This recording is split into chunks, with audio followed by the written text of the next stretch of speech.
أعوذ بالله من الشیطان الرجیم بسم الله الرحمن الرحیم. تر هر څه مخکې بیا هم ټولو د قدر وړ محصلینو ته سلامونه او نیکې هیلې وړاندې کوم، په دې هیله چې جوړ روغ او خوشحاله به یاست او د رخصتۍ شپې او ورځ به په خیر در باندې تېرېږي. لکه څرنګه چې تاسو پوهېږئ زموږ او ستاسو انلاین درسونه لا هم ادامه لري او کېدای سي دا یې هم وروستی درس وي، یعنې اتم درس چې نن موږ او تاسو لولو د تخم پیژندنې په باره کې، هغه کېدای سي وروستی درس وي. نو هیلهمند یمه چې دا درس او تیر درسونه تر پایه راسره تعقیب کړئ.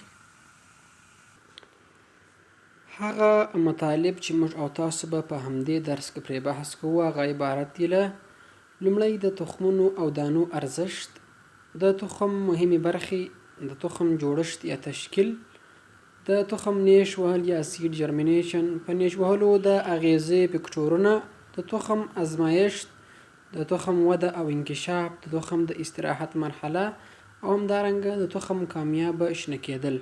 دا هغه مطالب دي چې موږ او تاسو په همدې درس کې پرې بحث کوو. لومړی موږ او تاسو راځو تخم پیژنو چې تخم څه شي ته ویل کېږي.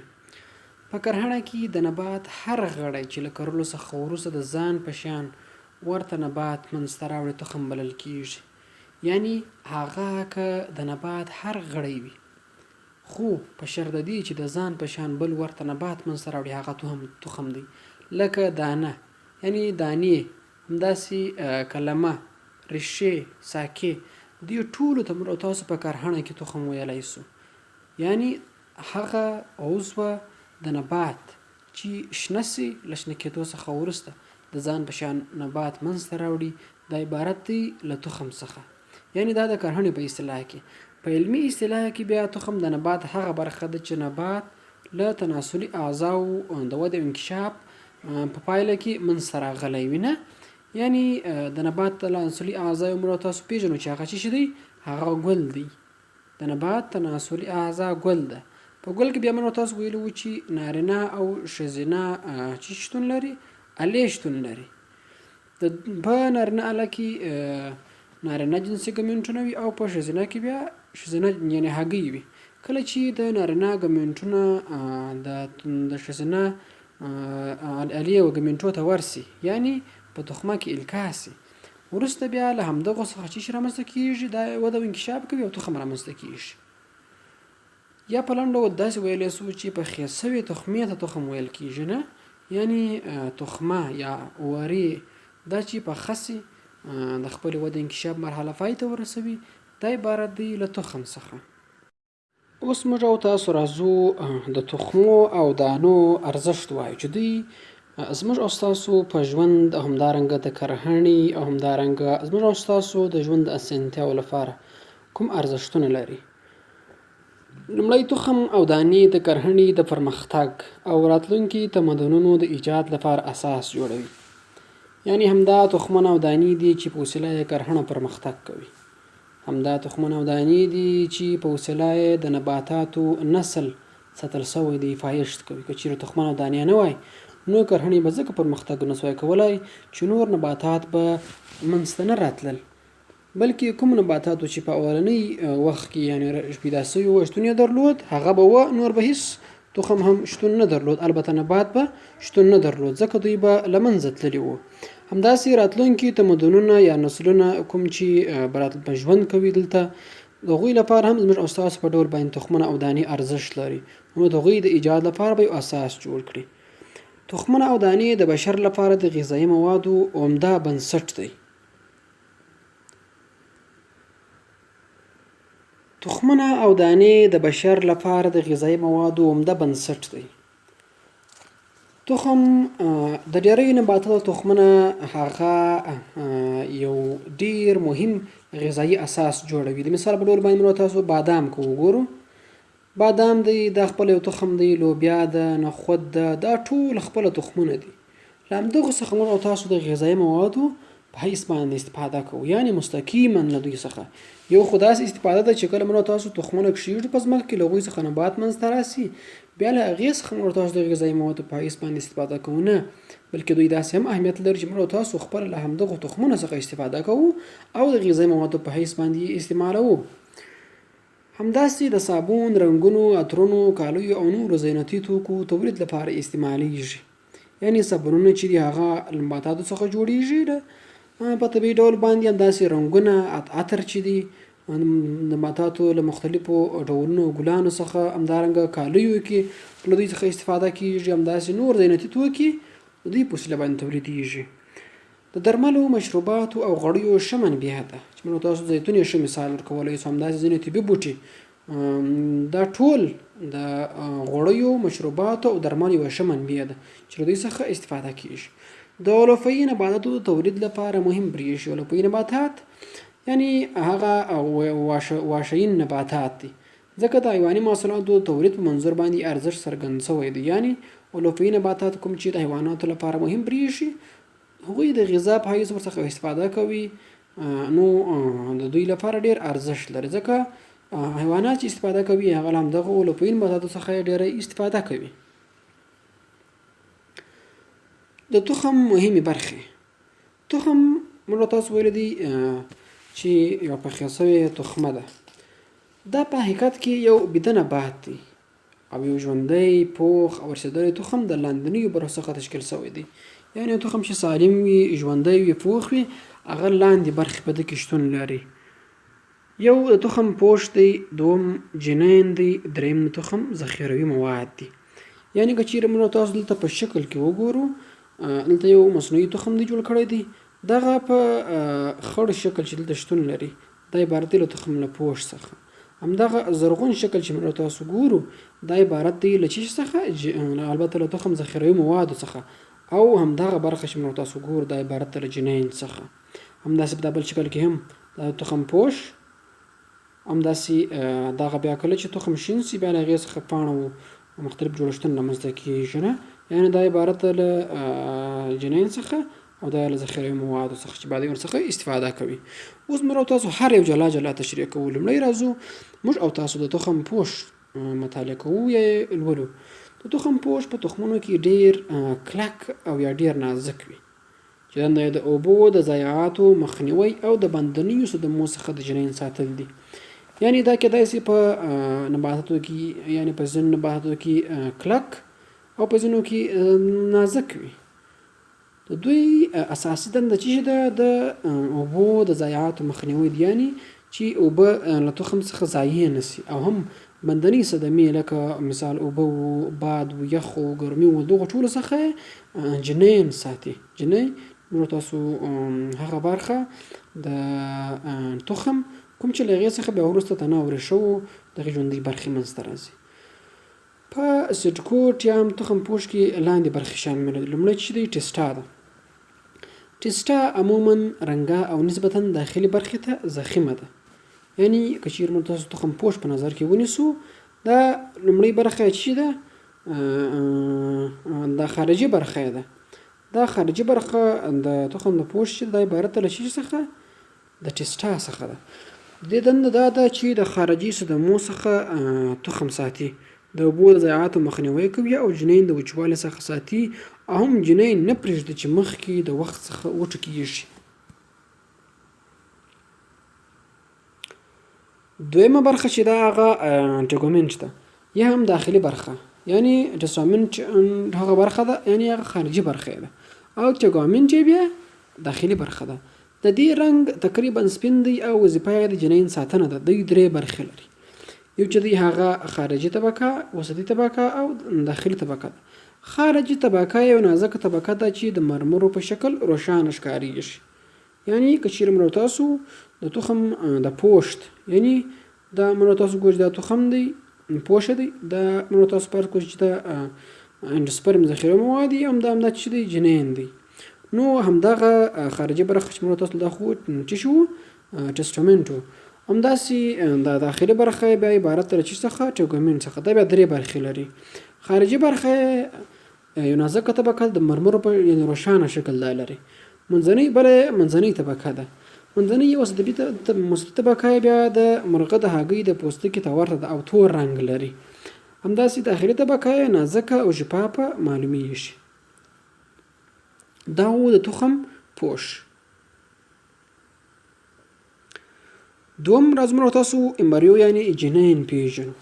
جنین د نوي او کوچني نبات څخه عبارت دی.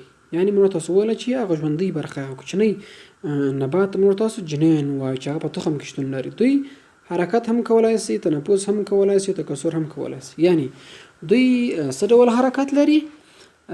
انتقالي حرکت نه لري، یعنی له یو ځای څخه بل ځای ته حرکت نه کوي بلکې په خپل ځای باندې ولاړ او دا حرکت سرته رسوي. همداسې دوی کولای شي چې تنفس سرته ورسوي او هم تکثر. په دوی کې د حجراتو ویش صورت نیسي چې بیا وروسته ورڅخه خارشي او همداسې تنې منځته راځي، بیا د فوتوسنتیز عملیه ورته شروع کېږي. یعنی جنین یې هغه ژوندی او کوچنی نبات دی.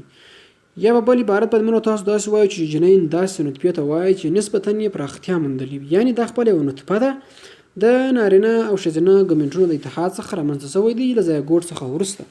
خو دا بیا هغه برخه ده چې نسبتاً یې تر هغه پراختیا موندلې وي. د تخم اساسي برخه تشکیلوي او د تخم ټول ارثي خواص په همدې برخه پورې اړه لري.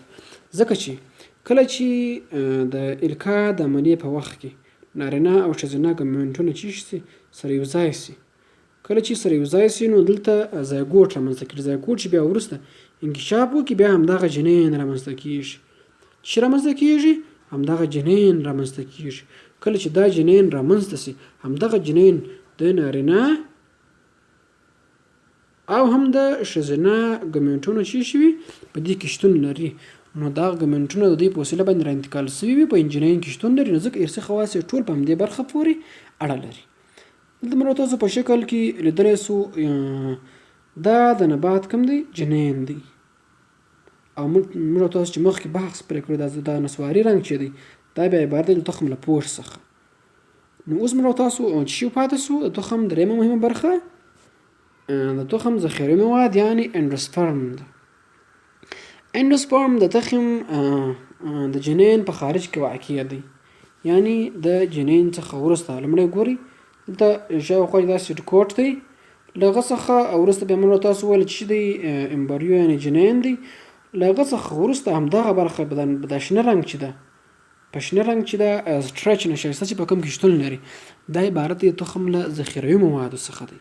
په دې کې تغذیوي مواد چې دي هغه ذخیره کېږي او هغه پوښ یا مخصوص ذخیروي نسج ته وایي چې نوموړي ذخیروي مواد یعنی شحم، پروټین او کاربوهایدرات یې په لومړنۍ انکشافي مرحله کې مصرفیږي. یعنی همدغه ذخیروي برخه اندوسپرم چې ده دا مختلف ذخیروي مواد لکه شحمونه، پروټینونه او کاربوهایدرات دا په خپل ځان کې لري. کله چې دا په خپل ځان کې ولري دا بیا وروسته په ساده موادو باندې بدلیږي. کله چې په ساده موادو باندې بدل شي بیا مصرفیږي. نو هر څومره چې د یوه تخم د کافي مقدار غذایي موادو لرونکی وي ټوکېدنه او وده یې ښه ځواکمنه، ډاډمنه او د ناروغۍ په وړاندې مبارزه وي. یعنی د تخم کامیابه شنه کېدل یا شنه کېدل چې دی هغه دوی په ذخیروي موادو پورې کوم چې په اندوسپرم یا هم ذخیروي موادو کې شتون لري په همدې پورې اړه لري. هر څومره چې همدغه اندوسپرم له ذخیروي موادو څخه غني وي په هماغه اندازه به یې ټوکېدنه ښه ځواکمنه، ډاډمنه او ناروغیو څخه به صفا وي. موږ تاسو تخم درې مهمې برخې ولوستلې: تخم پوش، اندوسپرم، ذخیروي مواد او هم جنین.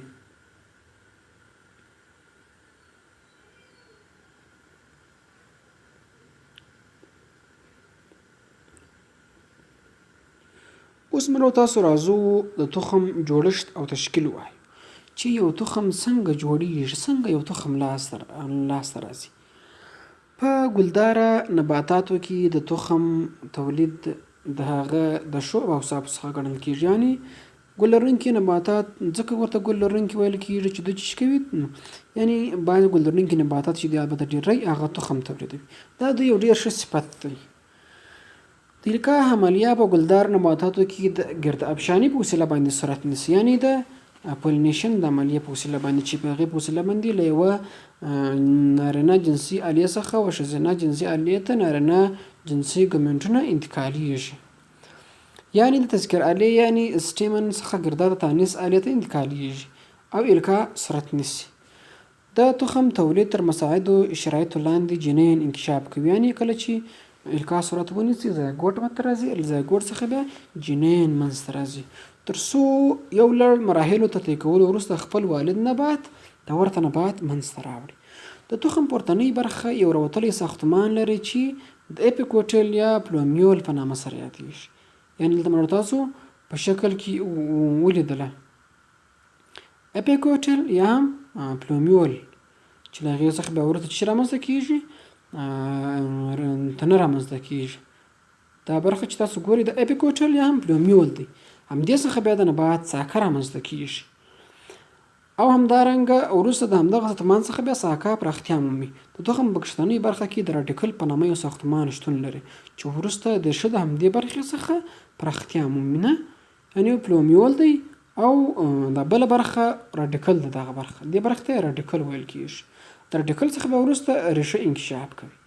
د راډیکل او همدارنګه اپیکوټل یا هم پلومیل د وصل یوځای کېدو نقطه عبارت له هایپوکوټل څخه ده. اوس موږ او تاسو راځو د تخم جوړښت او تشکیل په همدغه شکل کې لولو چې یو تخم څنګه جوړ او تشکیلیږي. لومړی موږ او تاسو راځو له ګل څخه شروع کوو. یعنی کله چې یو نبات ځوان سي او دی خپل مهم اساسي غړي پوره کړي چې هغه ریښې، تنې، پاڼې او ګل دی. ګل بیا موږ او تاسو پیژنو چې هغه مختلفې برخې لري. ګل چې دی د نبات تکثري برخه ده. یعنی نبات چې تکثر کوي ډیریږي هغه د همدغو ګلانو د برکته دی.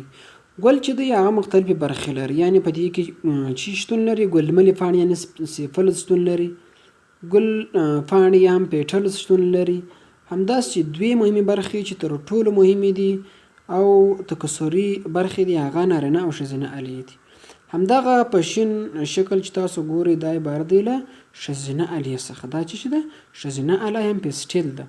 او همدغه وش شکل چې تاسو ګورئ دا عبارت ده له سټیمن یا هم نارینه الې څخه. په سټیمن یا هم نارینه اله چې ده هغه له دوو برخو څخه جوړه شوې ده. دغه برخې ته یې انتر ویل کېږي او دا اوږد چوب شکل دا فیلامنټ ده. یعنې فیلامنټ په وسیله باندې انتر استناد کړی وي، یعنې په هغې باندې ولاړ وي. وروسته همدغه سټیمن کې په سټیمن یا هم نارینه الې دنده دا ده چې نارینه جنسي ګمیټونه تولید کړي. یعنې سټیمن په انتر کې دا تشکیلیږي. د سټیمن په انتر کې یو ساختمان چې ورته مایکرو اسفورنجوم ویل کېږي، په هغې کې څه شتون لري؟ مایکرو اسفوروسایټ شتون، یعنې کوچني د سپور حجرات شتون لري. په همدغه مایکرو اسفورنجوم کې چې کوم مایکرو اسفوروسایټ یا حجرات شتون لري دغه وروسته بدلیږي په څه باندې؟ په یو مایکروسفور ټیټرایډ باندې نه، یعنې کوچنی سفور چې هغه په تیترایډ شکل باندې وي په دې باندې بدلیږي. کله چې په همدې باندې بدل سي وروسته بیا همدغه په پولین دانې باندې بدلیږي، یعنې پولین ګرین. دا د پولین یو دانه ده. همدغه بیا یو نارینه جنسي ګمیټ دی. یعنې دا یو جنریټیو سیل یا هم نیښوونکې حجره چې هغه پولین دی چې دا د یو ټیوب سیل یا د یو ټیوبي حجرې درلودونکې ده. کله چې په پولین باندې بدل سي وروسته بیا همدغه د ټیوب سیل په وسیله باندې یو ټیوب تشکیلیږي، یعنې چې د پولین ټیوب ویل کېږي. د پولین ټیوب ویل کېږي او په همدغه ځای کې بیا سپرمونه شتون لري. همدغه پولین ټیوب په وسیله باندې بیا دا سپورونه څه کېږي؟ انتقالیږي. یعنې دا موږ او تاسو دلته څه شی وپېژندئ؟ د ګل یوه برخه یعنې نارینه اله او د هغې په وسیله باندې د هغې د ګمیټ تولید دی. یعنې چې څنګه یو نارینه ګمیټ تولیدیږي دا موږ او تاسو پرې بحث وکړئ. یعنې تر دې ځایه پورې موږ تاسو راورسېدو چې پولین تولید سي او القا ته اماده سي. نو د دې لپاره چې القا صورت ونیسي دلته نو موږ او تاسو ښځینه جنسي الې ته یعنې پیسټل مطالعې ته او د هغې انکشاف ته هم ضرورت لرو تر څو هغه هم باید همدغه دوره طی کړي. لکه څرنګه چې موږ او تاسو نارینه جنسي اله مطالعه کړله همداسې ښځینه جنسي اله یا هم پیسټل هم همداسې یو انکشاف مرحله لري. یعنې موږ تاسو وویل د ګل مختلفو برخو څخه چې هغه ګل پاڼې، ګل ملې پاڼې او نارینه او ښځینه الې دي. په نارینه اله باندې موږ تاسو بحث وکړی، اوس ښځینه الې ته راځو. ښځینه اله هم د درو برخو څخه تشکیل شوې. دا تاسو ګورئ چې دا یو ښځینه اله ده. په ګل کې همدغه برخه ده. موږ تاسو راځو یوازې ښځینه اله مطالعه کوو. ښځینه اله هم د درو برخو څخه تشکیل شوې ده چې یو برخه دا برخه د سر ته سټیګما ویل کېږي. دغه ټیوب شکل ته دا عبارت دی له سټایل څخه، او همدغه برخه عبارت ته له اووري یعنې تخمدان څخه. په دې کې بیا اوول یعنې هګۍ شتون لري. نو لکه څرنګه چې موږ تاسو دلته په نارینه ګمیټونو په تولید کې موږ تاسو ویل سپورنجیم شتون لري، دلته بیا میګا سپورنجیم شتون لري. یعنې هلته مایکرو سپورنجیم کوچني سپورنجیمونه برخې وي، دلته بیا میګا یعنې غټ سپورنجیمونه شتون لري. په همدغه میګا سپورنجیم کې بیا څه شتون لري؟ میګا سپوروسایټ یعنې کوچني البته غټ سپوروسایټونه شتون لري چې هغه د نکلس یعنې هستې درلودونکي وي. همداسې یو سټاک یعنې یو ساکه لري. همدغې برخه ته مایکرو اوفیل ویل کېږي، یعنې کوچنۍ پاڼه برخه ورته ویل کېږي. نو دا د همدغو مهمو برخو څخه جوړه شوې ده. کله چې دا انکشاف وکړي یعنې وده وکړي، دا بیا په څه باندې بدلیږي؟ په میګا سپور باندې بدلیږي. د پولین دانه موږ تاسو ویله، البته په نارینه اله کې مایکروسپوروسایټ په څه باندې بدلېدی؟ په مایکروسپور باندې بدلېدی. دلته بیا په میګا سپور باندې بدلیږي. کله چې په میګا سپور باندې بدل سي، نو وروسته همدغه میګا سپور چې انکشاف یې کړی وو له چیز څخه، له میګا سپورنجیم څخه، دا په څه باندې بدلیږي؟ په میګا ګمیټوفایټ باندې بدلیږي چې هغه د یو ان کروموزوم درلودونکي وي، یعنې هغه یو سنګل سیټ کروموزومونه لري. نو دغه چې کله په همدغه میګا ګمیټوفایټ باندې بدل سي، دا بیا یو چیز تشکیلوي، د جنین یو کڅوړه یعنې جنین ساک، امبریو ساک د جنین یو کڅوړه تشکیلوي. کله چې دا کڅوړه تشکیل کړي، همدغه کڅوړه کې بیا وروسته مختلف جوړښتونه لیدل کېږي نه، یعنې همدغه تاسو ګورئ دا هګۍ دي نه، وروسته همداسې په دې کې بیا پولر یعنې قطبي هستې او جنین کڅوړه دا ټول شتون لري. نو همدغې ته موږ تاسو څه شی ویلی سو؟ یو پخه هګۍ ویلی سو، یعنې دا یو پخه هګۍ ده. اوس دغه هم فرټیلایزیشن ته اماده سوله، او همدغه پولین چې دا هم الکایم فرټیلایزیشن ته اماده سو، یعنې دوی انکشاف مرحله پای ته ورسوله. په نارینه او ښځینه الو کې ګمیټونه تولید سوله. اوس نو یوازې او یوازې دې ته کار پاتې دی چې دوی یو له بل سره یو ځای سي. اوس نو د ګل په کله چې دوی تولید سي، وروسته نو همدغه د پولین دانې، دغه د پولین دانې راځي د باد، حشراتو یا اوبو په وسیله باندې د ښځینه الې په سټیګما باندې پرېوځي. سټیګما خپله یو سریښ لرونکې برخه ده چې دغه پولینونه چیچ کوي، جذبوي یې. کله چې جذب کړي، وروسته بیا همدغه پولین په وسیله باندې دلته په سټیګما باندې پرېوتی دی، په همدغه سټایل کې یو ټوب تشکیلوي. داسې یو ټوب تشکیلوي تر څو تخمې ته راورسېږي. کله چې تخمې ته راورسېږي، همدغه تخمه کې بیا دوی القا کېږي.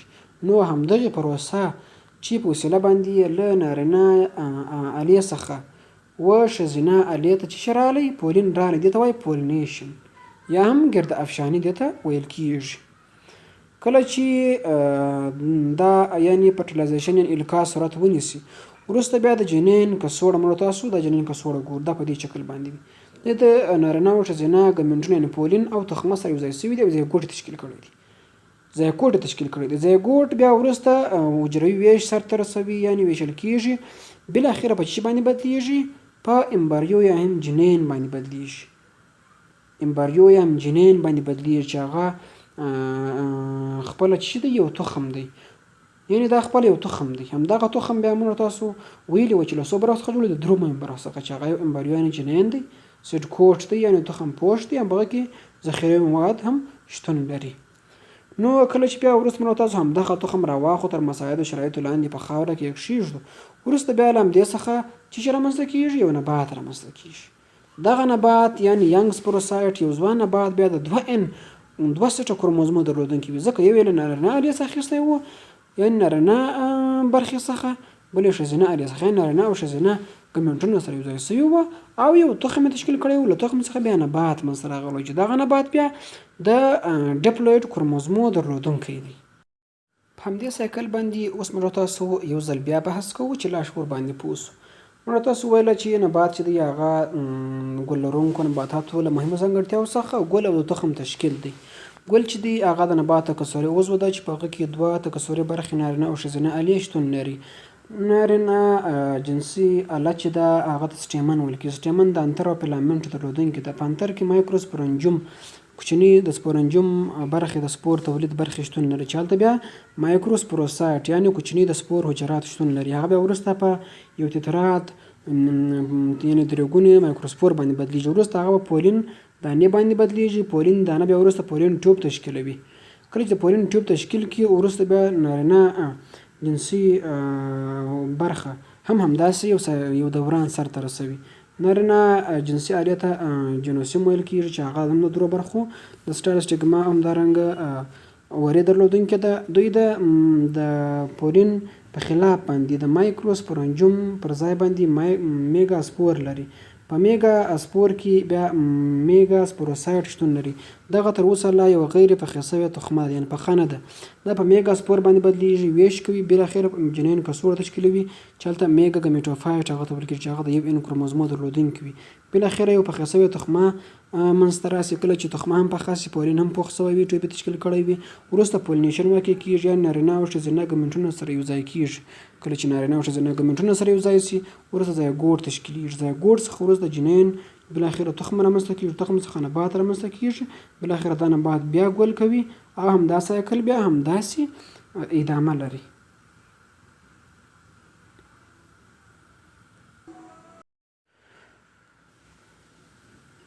دغه تخمه د القا څخه وروسته په یو تخم باندې بدلیږي. دغه تخم د سیډ کوټ یا هم د تخم د پوشت او هم د جنین درلودونکی وي. دغه جنین چې موږ تاسو ګول د راډیکل او همدارنګه پلیومیل څخه تشکیل شوی وي.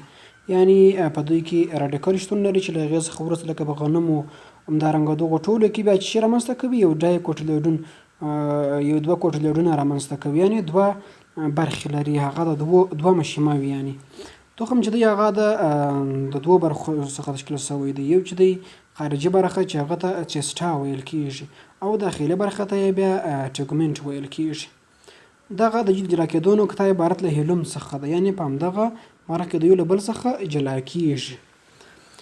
دوی چې دی د یو مایکروفیل یعنې کوچنۍ برخې درلودونکي دي یعنې دغه برخه مایکروفیل ویل کېږي. په جنین چې دی هغه کې به مختلفې برخې شتون لري یعنې چې هلته امبریونل اکسس او همدارنګه کوټلیډون شتون لري چې دوه کوټلیډونه وي تر څو دا نباتات چې ویشل شوي دي هغه دغه کوټلیډون په اساس باندې په یو مشیمه او دوه مشیمه باندې ویشل شوي دي. راډیکل او پلیومیل په دوی کې شتون لري چې وروسته به د راډیکل څخه ریښه او د پلیومیل څخه یې ساقه رامنځته کېږي. اندوسپرم چې دی هغه په بعضو نباتاتو کې د ډبل فرټیلایزیشن ډبل القا لامل کېږي. همدارنګه په ځینو موادو لکه لوبیا او نخودو په دغو کې بیا ذخیروي مواد اندوسپرم چې دی هغه شتون نه لري. هلته نوي شتون نه لري. هلته دوی ته نن پرزنټ دغه ویل کېږي اندوسپرم پلانټس ویل کېږي. د یو مشیمه نبات تخم چې دی هغه اندوسپرم درلودونکی دی. همداسې که چېرې موږ تاسو یو تخم یعنې د غلجاتو یو تخم په نظر کې ونیسو هغه چې دی د مختلفو برخو څخه جوړ شوی دی. سیډ کوټ یعنې تخم پوشت دی. اندوسپرم دی. همداسې په دوی کې جنین هم شتون لري.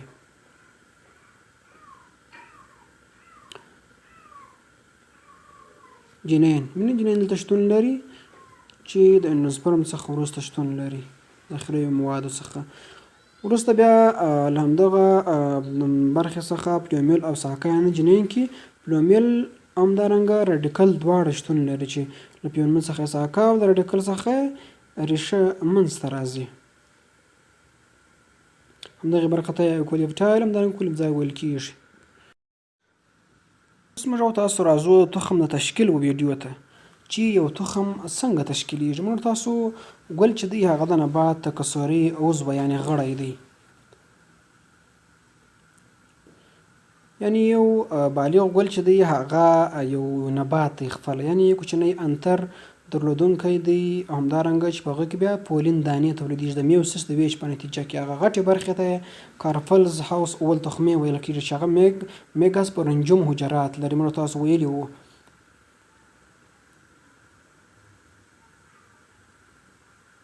په همدغه انتر کې پولینونه تولیدېږي، یعنې د پولینیشن د عملیې په وسیله باندې بیا وروسته ځي یوه ښځینه الې ته، هلته بیا القا واقع کېږي، په سټیګما باندې پرېوځي. کله چې په سټیګما باندې پرېوځي د یو ټیوب وروسته بیا یو ټیوب تشکیلوي. دغه سټیګما خپله یو زرشناکه جوړښت لري. دغه د پولین ټیوب په وسیله باندې همدغه پولین بیا ځان رسوي و تخمې ته، د سټایل د لارې څخه ځي و تخمې ته. دغه خپله د سپرم حجرات لري. دغه پولین په دانه کې خپله د سپرم حجرات شتون لري. دغه د پولین ټیوب په وسیله باندې چې راوصول کېږي. کله چې د همدغه ټیوب په وسیله باندې همدغه د پولین دانه چې سپرم لري دا راورسېږي، دلته بیا خپله ښځینه جنسي ګمنټونه په میګاسپورنجوم کې شتون لري. دا په درې وارې ویشل کېږي. کله چې دا وویشل شي اووه نوي حجرات رامنځته کېږي. همدغه حجرات بیا وروسته همدغو ته پولر نکلي ویل کېږي. اخري درې حجرات چې دا وروسته انټیپودل سیل څخه جوړیږي چې بیا وروسته کله چې دوی وویشل شي، یعنې دوی په څو ځله وویشل شي وروسته دغه پولین راځي د فرټیلایزیشن د القا کېږي. کله چې دا پولین راسي له ښځینه جنسي ګمنټ سره یو ځای شي نو القا واقع کېږي. کله چې القا واقع شي وروسته دغه حجرات بیا ویش کوي. بالاخره له همدې څخه بیا څه رامنځته کېږي؟ تخم رامنځته کېږي چې هغه تخم بیا موږ تاسو بیا شین کوو. بالاخره بیا ورڅخه نبات منځته راځي چې د اندوسپرم یعنې د فوډ سپلای درلودونکی مختلفو برخو درلودونکی وي. دا بیا په تخم باندې بدلیږي، یعنې یو القا شوې تخمه عبارت له تخم څخه ده. اوس موږ او تاسو راځو د تخم نیش وهلو ته، یعنې سیډ جرمینیشن. یو تخم هغه وخت په نیش وهلو باندې پیل کوي کله چې تر برابرو شرایطو لاندې. دغه برابر شرایط عبارت دی له تودوخه، لندبل، روښنایي او اکسیجن په خاوره کې واچول سي او ټول هغه بدلونونه چې د وچې دانې د مرحلې څخه بیا د کوچني نبات تر شنه کېدو پورې منځته راځي د نیش وهلو یا ټوکېدنې په نامه یادېږي. یعنې یو تخم هغه وخت نیش وهي کله چې له برابرو شرایطو سره چې هغه مثلا تودوخه وي، لندبل هم وي، روښنایي هم وي، اکسیجن هم ورته ورسېږي، دا په خاوره کې واچول سي نو دلته همدغه تخم نیش وهي. نو په همدې ځای کې ټول هغه بدلونونه چې د وچې دانې د مرحلې څخه بیا د کوچني نبات تر شنه کېدو پورې منځته راځي، دا ټول د نیش وهنې او ټوکېدنې په نامه سره یادېږي. یعنې که چیرې موږ او تاسو یو کوچنی نبات په ځمکه کې، البته تخم په ځمکه کې کښېږدو، له هغې مرحلې څخه یعنې د دغه تخم له مرحلې څخه بیا تر شین کېدو پورې دا ټوله مرحله عبارت ده له نیش وهلو څخه. دلته په شکل کې ډېر په واضح ډول سره معلومیږي چې نیش وهنه څنګه صورت نیسي. لومړی ګورئ موږ تاسو ویلي وو چې تخم دی، تخم چې بیا دی هغه کې بیا څو مهمې برخې شتون درلوده چې راډیکل بل پلیمیول. د راډیکل څخه موږ تاسو ویل چې ریښې منځته راځي. کله چې ریښې منځته راسي وروسته بیا د هایپوکوټیل یعنې هوک څخه بیا ساقه منځته راځي. ساقې څخه وروسته بیا پاڼې تشکیلیږي، بالاخره ګلان تشکیلیږي، ریښې څخه پرایمري و سکنډري روټ دا ټول تشکیلیږي، بالاخره یو نبات په نیش وهي.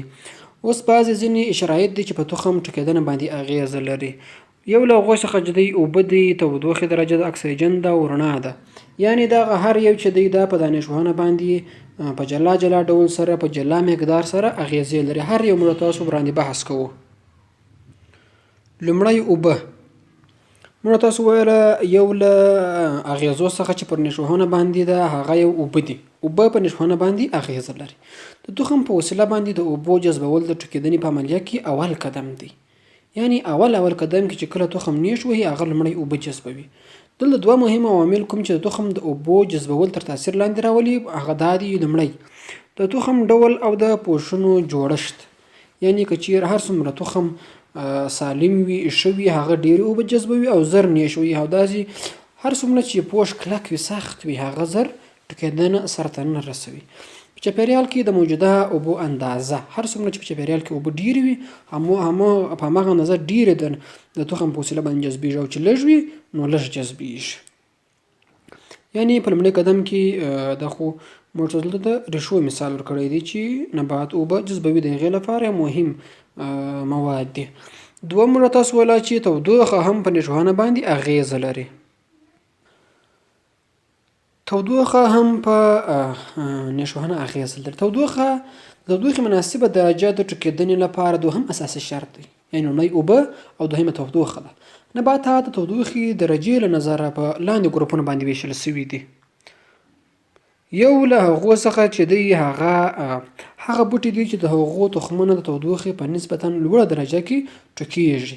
یعنې هر څومره چې نبات تخم لپاره تودوخه ډیره وي په هماغه اندازه سره دوی څه کېږي په لوړه درجه کې ټوکېږي. دا یو ډول نبات. دوم ډول هغه دی چې تخمونه تودوخې په نسبتا ټیټه درجه کې ټوکېږي. یعنې څومره چې تودوخه ټیټه وي په هماغه اندازه دوی تخم ټوکېدنه سرته رسوي یا نیش وهي. دریم بیا هغه بوټي دي چې تودوخه ټیټه او لوړه درجه کې د ټوکېدنې قابلیت ولري. یعنې هم په لوړه تودوخه کې او هم په ټیټه تودوخه کې دوی نیش وهي. د غرنیو سیمو د ونو تخمونه د سانتیګراډ د 2 درجو په شاوخوا کې زرغونېدلی شي. یعنې کله چې تودوخې درجه 2 سانتیګریډه وي دوی زرغونېدلی شي ځکه هغوی هلته توافق کړی په غرنیو سیمو کې. د بلې خوا بیا د استوایي سیمو کومې چې ګرمې سیمې دي د زیاتو بوټو تخمونه چې دي هغه په لوړه درجه کې ټوکېږي چې هغه یعنې 25-20 داسې په شاوخوا کې وي. د ساړه موسم د بوټو د تخمو لپاره اصغري درجه له 4 څخه تر 5 درجې ده. ټیټه چې ده هغه 4 څخه تر 5 ده. او د تاوده موسم د بوټو د ټوکېدنې اصغري یعنې ټیټه درجه د سانتیګراډ د 10 څخه تر 15 اټکل شوې ده. همداسې لوړه درجه 15 16 داسې 20 تر دې پورې اټکل شوې ده. که چیرې ډېره هم تودوخه ټیټېږي هم د نبات وده له ځنډ سره مخامخ کېږي او که چیرې ډېر لوړېږي هم. دریم فکټور کوم چې په ټوکېدنه باندې اغیزه لري هغه عبارت دی له اکسیجن څخه. تر هغه وخته چې تخمونه ژوندي وي تنفس عملیه ورسره ملګرې وي. یعنې تخمونه تنفس عملیه سرته رسولی شي تر څو چې دوی ژوندي وي له منځه تللي نه وي. په وچ تخم کې چې د ټوکېدنې په حال کې نه وي تنفس اندازه لږ ده. یعنې کوم چې تخم چې وچ وي تر مساعدو شرایطو لاندې ایښودل شوی نه وي هغه کې تنفس کم وي. هر څومره چې نبات شین کېږي وده کوي شرایط ورته مساعد کېږي تنفس یې هم ورسره ډېرېږي. د ټوکېدنې په وخت کې تنفس اندازه او د اکسیجن استعمال زیاتېږي او هم کاربن ډای اکساید په زیات اندازه سره خارجېږي. ځکه چې کله چې نبات نیش وهي دلته نو د فوتوسنتیز عملیه سرته رسول کېږي چې په نتیجه کې ډېر اکسیجن تولیدېږي او هم کاربن ډای اکساید چې دی هغه جذبېږي. څلورم مهم فکټور چې دی هغه رڼا ده چې په ټوکېدنه باندې اغیزه لري. رڼا د تخمونو په نیش وهلو کې د پام وړ ارزښت لري. د بلې خوا د نیالګیو وده هم د دوی په وسیله باندې کنټرولېږي. دا حقیقت دی چې رڼا کولی شي د ځینو تخمونو نیش وهل زیات کړي او د ځینو ټوکېدنو مخه ونیسي. که چیرې تودوخې درجه ډېره لوړه وي رڼا د تخمونو ټوکېدنه پر مخ بیولی نه سي.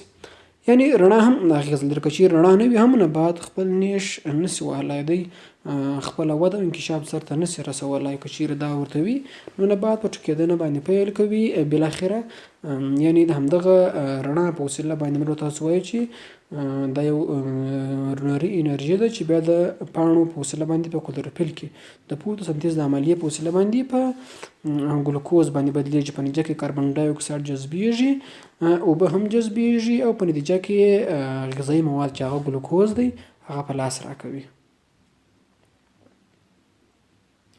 په خاوره کې د رڼا ننوتل د وړانګو په اوږدوالي پورې اړه لري. اکثره هغه تخمونه چې د ټوکېدنې لپاره رڼا خوښوي واړه وي.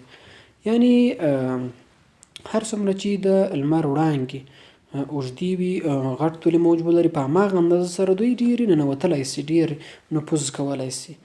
او هغه تخمونه چې ټوکېدنې لپاره رڼا خوښوي هغه اکثرا چې وي واړه وي. غټ تخمونه چې دي هغه رڼا تر ډېر اندازې پورې نه خوښوي. عموما هغه تخمونه ټوکېږي چې هغه په داسې ژوروالي کې کرل شوي وي چې د ضرورت وړ اندازه رڼا ورته ورسېږي او پرله بل ورته برابر وي.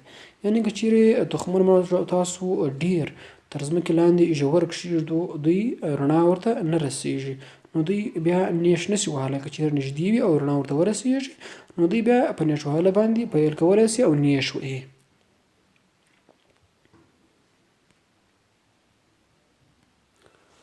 دلته موږ او تاسو د یو تخم نیشوهنه ګورو چې لومړی ریښه منځته راځي، یعنې د جنین د راډیکل څخه هغه په انکشاف باندې پیل کوي.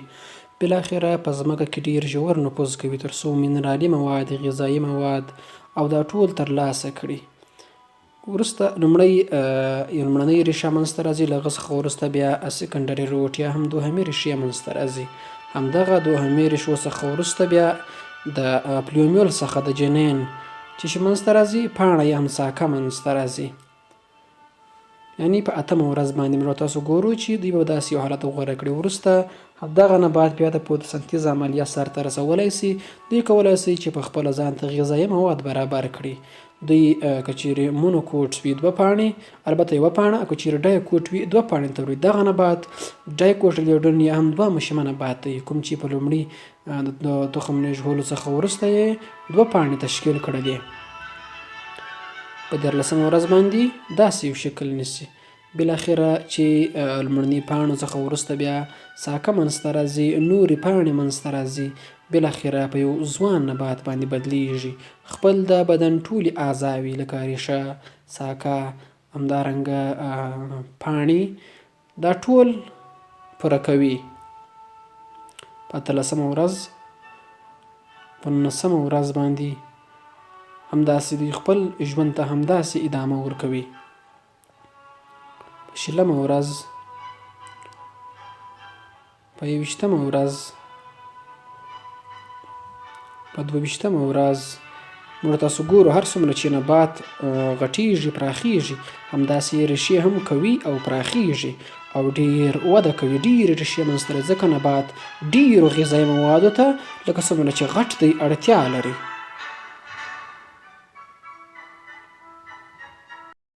اوس موږ او تاسو راځو د تخم ازمایښت ته یا هم سید اګزاماینینګ. د دې لپاره چې موږ او تاسو یو ښه تخم لاسته راوړو، نو هغه د ښه کیفیت لرونکی وي ترڅو ورڅخه ښه نبات منځته راسي او همدارنګه وروسته بیا ښه حاصل ورڅخه منځته راسي. نو موږ او تاسو باید د یو ښه تخم وپېژنو. د یو ښه کیفیت لرونکی تخم لاندې خواص لري. لومړی، تخم باید د هر وخت لپاره خپل جنس ورکړي. دا یو واضح حقیقت دی. هر تخم چې موږ او تاسو د هر نبات ږدو، بیرته موږ او تاسو ته چې کوم نبات لاسته راکوي هغه به د همدوی له جنس څخه وي. یعنې که لوبیا ږدو لوبیا، که نخود ږدو نخود، که غنم ږدو غنم، بل جنس په لاس نه راکوي. دویم، تخم باید د هر ډول ناروغیو او حشراتو څخه خالي وي. موږ تاسو ګورو په کرهڼه کې اوس ډېری چې کارېږي هغه اصلاح شوي تخمونه کارېږي چې هغه له هر ډول ناروغیو او حشراتو څخه په امن کې وي.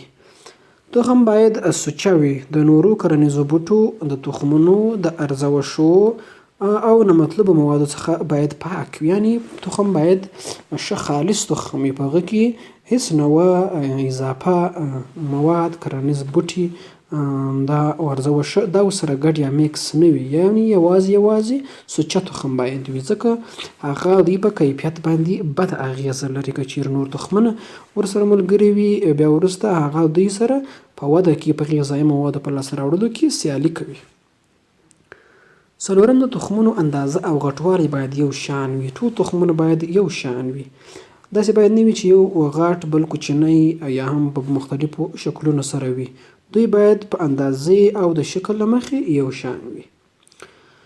اوس موږ او تاسو راځو د تخم وده او انکشاف، یعنې سید ګروت اینډ ډیولپمنټ. کله چې د تخم د ټوکېدنې لپاره زمینه برابره سي، نو په هغه صورت کې تخم لندبل یا رطوبت جذبوي او 3 مرحلې پکې ترسره کېږي.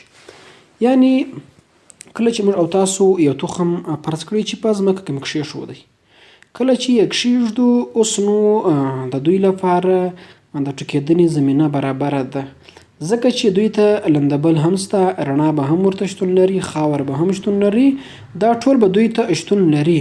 کله چې دا شتون ولري، نو لومړی چې تخم کېښودل سي، رطوبت ورته وي، دوی دلته په دوی کې 3 مرحلې سرته رسول کېږي.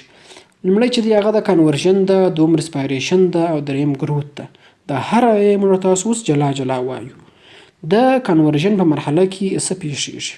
د پیچلو موادو بدلیدل په ساده موادو باندې بدلیږي. کنورژن یعنې بدلیدل. کله چې د تیغ وهلو په عملیاتو کې تخم پیچلي مرکبات د اوبو د تجزیې د عملیې په وسیله باندې انزایمونه د فعالیت عوامل له لارې په ساده موادو باندې بدلیږي. یعنې دلته د دې لپاره چې جنین غذایي مواد مصرف کړي یا هم وده وکړي رشد وکړي هغه انرژي ته ضرورت لري. د همدغه انرژي د تولید لپاره تر څو دوی وده وکړي اندوسپرم څخه غذایي مواد کوم چې له نشایستې او مختلفو شحمیاتو کاربوهایډریټونو څخه غني ده له هغې څخه استفاده کوي. نو دوی مستقیما له نشایستې شحمیاتو او پروټین څخه استفاده نشي کولی. هغه باید لومړی پیچلي مرکبات چې دي هغه په ساده باندې بدل سي. یعنې نشایسته په ګلوکوز، شحمیات په شحمي اسیدونو او ګلایسرول باندې، پروټین په امینو اسیدونو باندې باید تبدیل سي. دا مواد د ودې لپاره جنیني حجراتو ته انتقالیږي او په دې ډول سره وده صورت نیسي.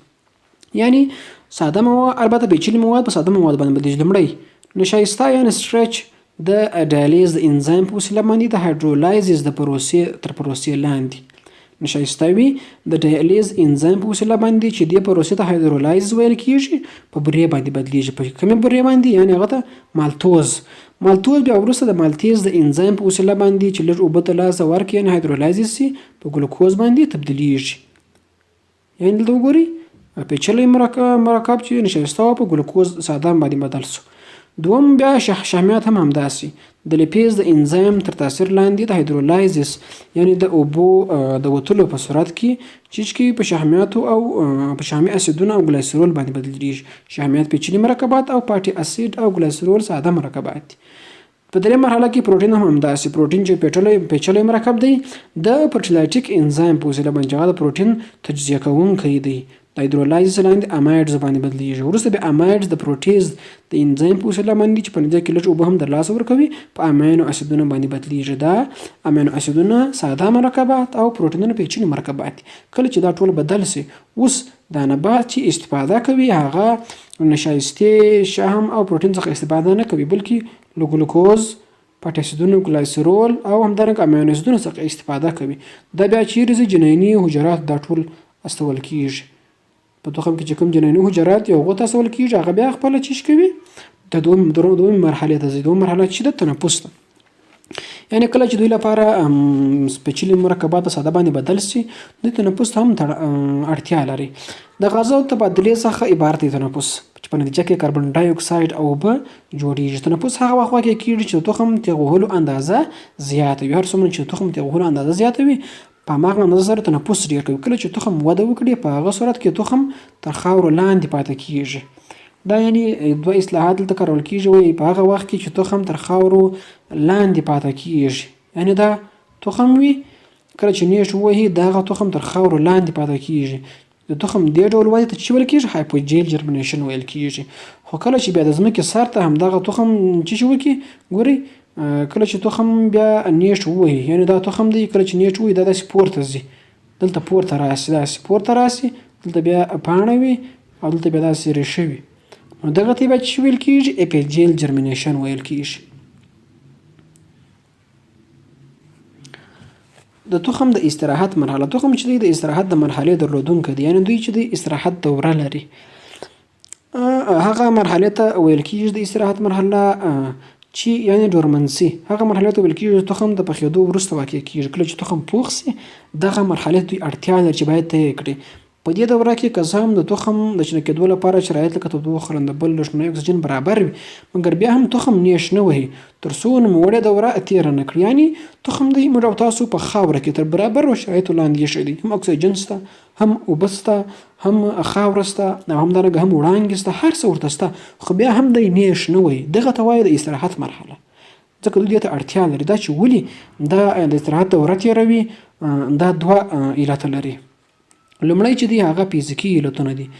د تخم د سخت پوست موجودیت که چیرې د تخم پوست سخت وي نو دا مرحلې طی کولو لپاره اړتیا لري تر څو هغه له منځه ولاړ سي، نازک سي، دوی نیش ووهي چې د اوبو او اکسیجن داخلېدو مخنیوی کوي. یعنې که چیرې دا پوست سخت وي نو اوبه هلته نسي داخلېدی دننه جنین ته بیا وروسته هغه څخه استفاده نسي کولی نو دا د استراحت دوره باید طی کړي.